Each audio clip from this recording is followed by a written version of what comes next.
Salut, que faire au potager au mois d'avril?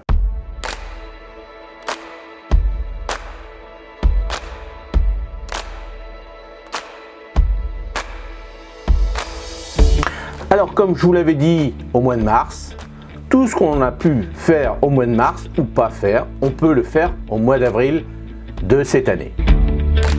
Mais vous voyez que le changement, on appelle ça le changement climatique, ce qui va se passer de plus en plus, c'est que l'hiver va être doux. Alors je parle surtout dans le nord de la France, l'hiver va être doux et le début du printemps, et ben voilà, patatras, c'est ce qui se passe, de la neige, du froid.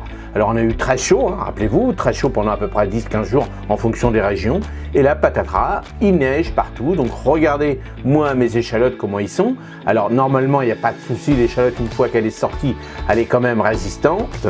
Mais c'est sûr que si ça continuait en plus à geler très fort derrière, là, je ne suis pas sûr du résultat, mais à voir par la suite. Alors, ce que je vais vous montrer, c'est les mêmes tableaux qu'on avait réalisés au mois de mars. Alors bien sûr, on va alterner un petit peu plus, c'est-à-dire qu'on va avancer un peu plus. Ce qui va pouvoir être fait à l'intérieur pourra être fait maintenant à l'extérieur, mais surtout fin avril, en fonction des régions bien sûr.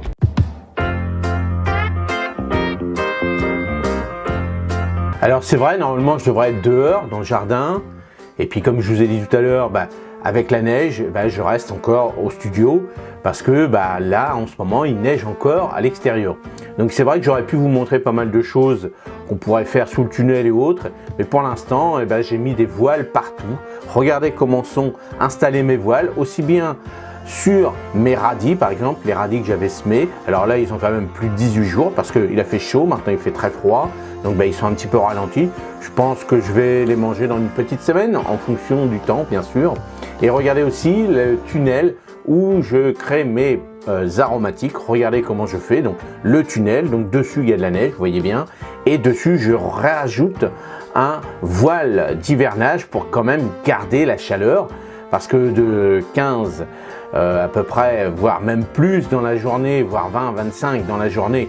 Et maintenant il gèle, c'est-à-dire avec le voile, non, mais si je ne mettais pas le voile, il ferait -1, -2 sous le tunnel. Donc il faut faire attention, c'est pour ça qu'il vous faut un voile d'hivernage si vous voulez faire de la culture avancée.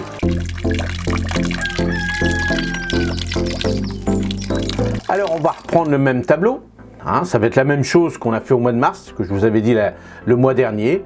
À partir du mois de mai, là, ça ira plus vite, on va dire. Mais là, le mois de mars, avril, surtout nous dans le nord de la France, c'est les mêmes mois, voire faut même mieux commencer au mois d'avril. Et c'est ce qui va se passer de plus en plus.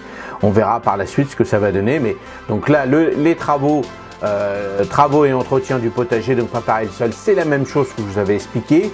On va réchauffer le sol, c'est-à-dire on va ouvrir nos paillages, on va laisser nos terres respirer. On va continuer. Alors là avec la neige, on laisse la neige dessus, on ne fait pas autrement, on laisse la neige fondre tranquillement et on reporte un petit peu les semis à l'extérieur qu'on pourra réaliser par la suite. Donc on laisse faire la nature et si les mauvaises herbes sont sous la neige, on laisse, on reporte, on ne fait rien. La fertilisation c'est pareil et les préparations des paillages, donc ça on fait ça à l'abri, c'est-à-dire la préparation des paillages, c'est-à-dire que on va aller chercher nos paillages qu'on va avoir besoin pour, à partir de fin mai à peu près, pour bien préparer, pour garder l'humidité et autres. Pour l'instant on n'a pas besoin, mais voilà, la préparation des paillages c'est ça. Allez voir si vous avez de la paille, allez voir si vous avez du foin, allez voir si vous pouvez mettre d'autres sortes de paillage de lin et autres. Donc voilà, là il faut le préparer. Donc les travaux et entretien du potager, quelle plantation à l'extérieur, les légumes, là il y a asperges, échalotes, laitue, oignons, s'il neige, vous laissez tomber pour l'instant. Vous pouvez faire la même chose si vos terrains ne sont pas. Alors, ce qui est important aussi, c'est que s'il y a de la neige, n'enlevez pas la neige et faites des semis. Surtout pas. Laissez faire la nature. Il faut que la neige fonde parce qu'en dessous, généralement, c'est peut-être beaucoup plus froid ou alors il a gelé. Moi, par exemple, chez moi, il a gelé cette nuit. La neige est retombée dessus. Donc, en dessous, il y a de la gelée, plus la neige. Donc là, la terre est plus ou moins dure et froide. Donc, tant qu'il y a la neige, on ne fait rien. Si vous avez la chance de ne pas avoir de la neige, si le terrain est froid par exemple, mettez un voile ou alors mettez un tunnel, un mini tunnel en plastique et laissez-le pendant une bonne semaine réchauffer la terre si vous avez la chance d'avoir du soleil. Donc vous pouvez faire ça. Une fois que vous avez fait ça, donc vous continuez l'ail, l'asperge, l'échalote, les laitues à repiquer et les oignons en bulbe. Hein, là, vous continuez, bien sûr, sans problème, si vos sols sont réchauffés. Ensuite, on pourra, comme je vous ai dit le mois dernier, planter quelques aromatiques. Bien sûr, s'il neige, on ne fait rien. Bien sûr, vous pouvez les protéger avec un voile d'hivernage ou un mini tunnel. Donc là, vous avez la liste de ce que vous pouvez planter à l'extérieur, bien sûr en godet. Ensuite, les travaux au potager, quels semis à l'extérieur? S'il neige, vous reportez. Si vous avez bien réchauffé vos sols, n'oubliez pas qu'il faut quand même entre 8 et 10 degrés quand même dans la terre, dans le sol. Donc avec un petit thermomètre, vous regardez. Si c'est 2-3 degrés, vous reportez par la suite sans problème. Vous ne vous inquiétez pas, vous ne serez pas en retard. Donc là, vous avez la liste, la même liste que j'avais réalisée au mois de mars. Les fèves, les panais, les petits pois, les salsifis, les carottes, les radis, les betteraves, les navets. Et vous pouvez en rajouter sans problème en fonction de la saison et en fonction de vos régions. Et là, vous attendez, s'il neige, on attend.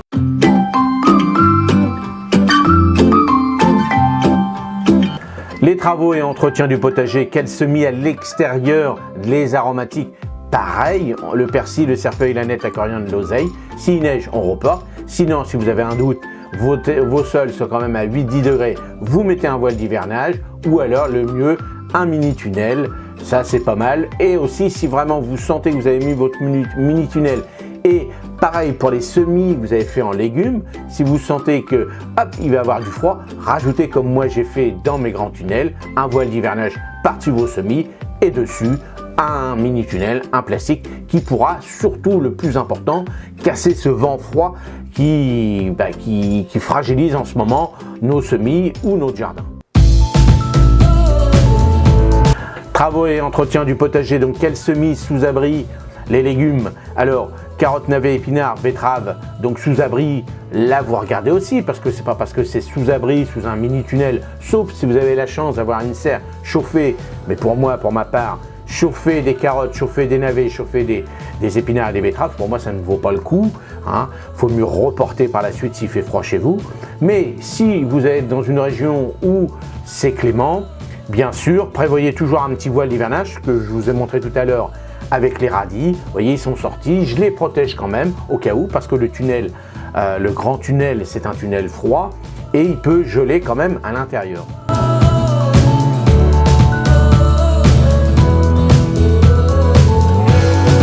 Alors, sous-abri et les pépinières, on reprend encore la même chose. Les poireaux, les salades, les choux, ça vous faites ça dans un petit coin, soit direct en pleine terre, soit dans des petits godets et on pourra les remettre après, ensuite, directement à l'extérieur. Alors pour le poireau, moi j'ai essayé une fois de les faire dans des bacs, ça marche, c'est pas mal, mais le poireau directement se met en pleine terre, c'est quand même plus facile, on le laisse. Vous voyez moi ce que j'ai fait avec les radis que je vous ai montré tout à l'heure avec le voile d'hivernage, j'ai semé des radis, j'ai semé des navets, et ce que vous voyez entre deux, c'est des poireaux. Comme ça, le temps qu'ils poussent, je vais récupérer mes radis et je vais récupérer mes épinards. Il faut alterner des petites cultures rapides entre des cultures moins rapides. Et bien sûr, quel semis sous abri chauffé, c'est-à-dire pour les légumes, alors surtout les légumes fruits, là vous pouvez continuer. Je pense que tous ceux qui ont fait de leur semis à la maison au mois de janvier, avec le froid qui se passe là, comment ils font? Comment ils font? Ils continuent à la maison, ils vont monter, ils vont filer, il va falloir chauffer, ça va prendre de la place. Donc ne vous précipitez pas. Je peux vous dire que là, moi je vais refaire des semis de tomates qui sont prêtes au mois de mai sans problème. Et dans courant été, on verra même plus la différence. Donc là, vous pouvez ressemer. Alors là, maintenant, ça vaut le coup de le faire à la maison parce qu'on continue à chauffer. Mais le temps qu'ils soient prêts, toutes vos semis de melons et autres, tous les légumes fruits, là, vous pourrez les mettre à l'extérieur dans un petit tunnel froid. Parce que d'ici un mois, On sera au mois de mai, et au mois de mai, il y aura même si on dit qu'il y a les 5 glaces, il y aura quand même, les journées seront quand même meilleures et les nuits quand même moins fraîches. Et là, vous n'aurez pas le souci de garder tout ça à la maison. Là, vous pourrez les mettre directement sous un petit tunnel froid, ou si on a de la chance que le mois de mai, ou en fonction de votre région, vous pourrez les repiquer directement en pleine terre dans votre jardin potager.